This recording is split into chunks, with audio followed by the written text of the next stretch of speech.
Why should you learn to see the aura? Well, other than it's a pretty cool experience to be able to see something that most people think doesn't even exist or is invisible, science has proven that subtle energies affect us whether we want to believe in it or not.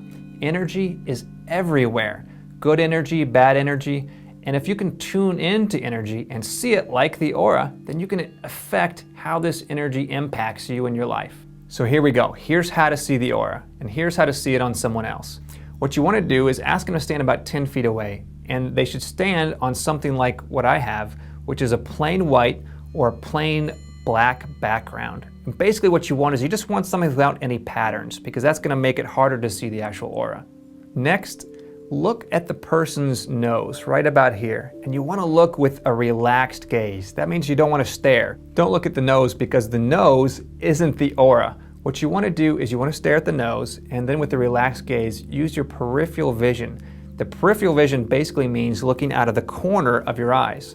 Here's the cool thing. Your eyes are curved, which means that they can see a different spectrum of light on the side, on the corner of your eyes, than you can head on. So what you'll first see around their head and shoulders is basically a transparent fog. Here's the thing.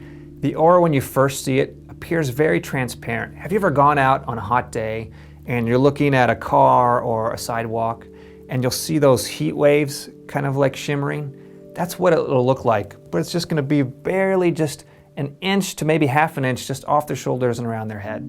Once you catch it, you just want to keep your gaze relaxed. Don't get excited and stare right at it, because then it's probably going to disappear, okay? So once you catch it, just quietly observe it, just watch it, and just notice it. It's like you're just studying it.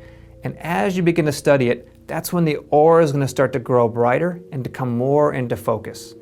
Now, if you're looking at their nose and you're trying to use your peripheral vision and you can't quite catch it, to move your vision from right at their nose to the center of their forehead. Just a slight movement up. Sometimes just that slight movement is all it takes to just catch it just for the first time. Because what you're trying to do is just notice it, and once you notice it, just to stay on it until you can see that it changes just a little bit. Some people can see the aura right away, others take a few minutes.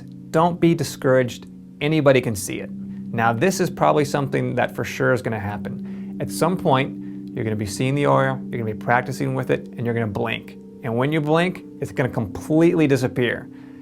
Don't panic. This happens to everybody. Here's the funny thing, is that your mind, your consciousness, is plugged into your brain and your body, right? Whenever you blink like that, it tells your consciousness to reset. So remember, because you're watching the aura, you're tuning into that frequency of energy. As soon as you blink, it drops you back down to where you were before. The more you practice, the less this is going to happen. But in the beginning, it is going to happen. It happens to everybody. Just practice and you'll get your way through it. Now let's say you're by yourself, and here's how to practice seeing your own aura. We're going to start with your hand. And so what you want to do is, just like with a person, you want to find a plain background, white, black, whatever. And you want to extend your hand in front of you. Now you want to soften your gaze, and actually you want to stare right at the center of your palm.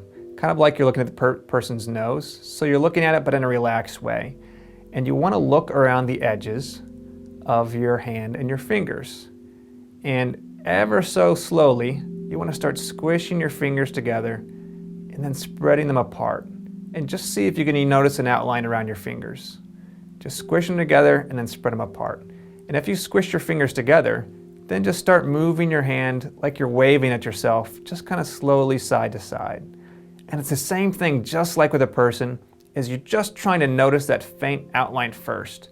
And once you catch the outline, sometimes the movement helps, but once you catch that faint outline, you want to stop, and then you just want to, in a relaxed way, just focus on trying to bring the aura more into view. The movement is just trying to get the aura to move into just the right spot in your peripheral vision, and then sometimes you'll notice it just kind of pops right out. And here's the cool thing, you can also do it with your foot. And I used to do this all the time when I was lying in bed. I'd wake up in the morning, 15 minutes early, and I would just move my foot. I would just twist it back and forth, and I would look at the aura around my toes and study my foot. In the next video, I'm going to show you how to be able to see energy in the air. Here's the cool thing, it's not really in the air, it's everywhere. So you're going to learn how you can see energy everywhere. If you're able to see the aura, share your excitement. Include a comment below telling us about it, then join us on Facebook. That's all for today. Thanks for watching, and I'll see you next time.